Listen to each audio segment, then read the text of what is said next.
ایک دفعہ کا ذکر ہے، جنگل میں ایک بہت ظالم شیر رہتا تھا۔ وہ شیر جنگل کے جانوروں کا ہر روز شکار کر کے کھا جاتا تھا۔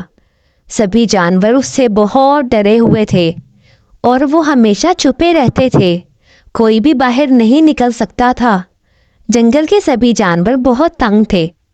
ایک دن سبھی جانوروں نے اکٹھے ہو کر فیصلہ کیا کہ ہم لوگ خود ہی ایک ایک کر کے شیر کے پاس چلے جایا کریں گے اور وہ ہر روز کسی ایک جانور کو کھا لیا کرے گا تاکہ باقی سب کی جان بچی رہے اور ہم لوگ آرام سے جنگل میں رہ سکیں۔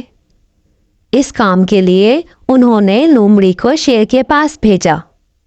لومڑی شیر کے پاس گئی اور بڑے ادب سے بولی، بادشاہ سلامت، جنگل کے سبھی جانور یہ کہہ رہے ہیں کہ آپ ہمیں ہر روز ایک ایک کر کے کھا لیا کریں، ہم خود آپ کے پاس آ جایا کریں گے، یوں آپ کو تکلیف نہیں ہوگی خود شکار کرنے کی اور آپ آرام سے شکار کر لیجئے گا۔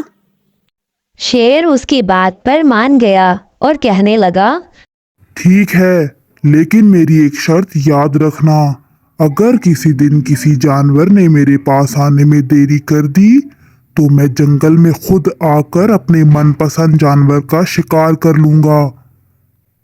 لومڑی اس شرط کو مان گئی اور وعدہ کیا کہ روز آپ کے پاس ایک جانور ایک مقررہ وقت پر آئے گا اور دیری نہیں کرے گا۔ اب ہر روز جنگل سے ایک جانور آتا اور شیر کے پاس خود کو پیش کر دیتا تھا اور شیر اسے کھا جاتا تھا۔ جنگل میں کافی امن ہو گیا تھا، جانوروں کا ڈر تھوڑا کم ہو گیا تھا۔ کچھ روز یہ سب چلتا رہا کہ ایک جانور آتا اور شیر اس کا شکار کرتا اور اسے کھا جاتا۔ اگلے روز پھر ایک جانور آ جاتا تھا۔ کچھ روز ایسے گزرے۔ ایک دن شیر کے پاس جانے کی باری ایک خرگوش کی تھی۔ وہ خرگوش بہت ہی چالاک تھا۔ وہ شیر کے پاس نہیں جانا چاہتا تھا۔ وہ چاہتا تھا کہ وہ کسی طرح یہ سب سلسلہ ختم کر دے۔ وہ ابھی ادھر ادھر گھوم ہی رہا تھا اور وقت ضائع کر رہا تھا اور وہاں شیر غصے میں انتظار کر رہا تھا کہ ابھی تک کوئی آیا نہیں۔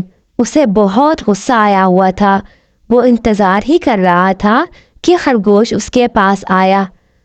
خرگوش کو دیکھ کر شیر غصے میں بولا، تمہیں پتا ہے نا کہ تم کتنا لیٹ آئے ہو؟ تم نے اپنا وعدہ توڑا ہے، اب میں بھی اپنا وعدہ توڑوں گا اور جنگل میں جا کر اپنا من پسند جانور شکار کر کے کھاؤں گا۔ خرگوش بڑی بیچاری سی شکل بنا کر شیر سے کہنے لگا، بادشاہ سلامت، دیر سے آنے کے لیے میں آپ سے معافی مانگتا ہوں، لیکن ایک بار آپ میری بات سن لیجئے، اس کے بعد آپ کا جو بھی فیصلہ ہوگا ہم سب جانوروں کو قبول ہوگا۔ میں آپ کے پاس آ ہی رہا تھا کہ راستے میں مجھے ایک اور شیر مل گیا۔ وہ شیر کہنے لگا کہ میں سب سے زیادہ طاقتور ہوں اور کوئی بھی میرا مقابلہ نہیں کر سکتا۔ میں اس سے کہنے لگا، نہیں، ہمارے بادشاہ سلامت تم سے زیادہ طاقتور ہیں اور جنگل کے سبھی جانور ان سے ڈرتے ہیں۔ وہ بڑے سے بڑے جانور کا بڑے آسانی سے شکار کر لیتے ہیں، ان کے سامنے کوئی کھڑا نہیں ہو سکتا۔ لیکن وہ شیر کہنے لگا کہ اگر تمہارا بادشاہ اتنا ہی طاقتور ہے تو اس سے کہو کہ آ کر مجھ سے ملے، ہم وہاں مقابلہ کریں گے اور پھر میں دیکھتا ہوں کہ ہم میں سے کون جیتتا ہے اور جو جیتے گا وہ اس جنگل کا بادشاہ بن جائے گا۔ اس کی بات سن کر شیر غصے میں آ گیا اور وہ خرگوش سے کہنے لگا، ملواؤ ذرا مجھے اس شیر سے، میں اس کا دماغ ٹھکانے لگاتا ہوں۔ یہ کہہ کر وہ اس شیر سے ملنے خرگوش کے پیچھے پیچھے چل دیا اور خرگوش بھی اس کو لے کر چلنے لگا۔ وہ دونوں اس غار میں سے نکل کر جنگل کی طرف بڑھنے لگے۔ خرگوش آگے آگے اور شیر اس کے پیچھے پیچھے جا رہا تھا۔ چلتے چلتے خرگوش شیر کو ایک کنویں کے پاس لے آیا اور اس سے کہنے لگا کہ وہ اس کنویں کے اندر رہتا ہے۔ شیر نے جیسے ہی اوپر ہو کر کنویں کے اندر دیکھا تو اس کو اپنا عکس نظر آیا اور وہ سمجھا کہ اس کے اندر ایک شیر ہے۔ اس نے ایک دم سے بنا سوچے سمجھے کنویں کے اندر چھلانگ لگا دی اور وہ پانی کے اندر ڈوبنے لگا۔ کنواں بہت گہرا تھا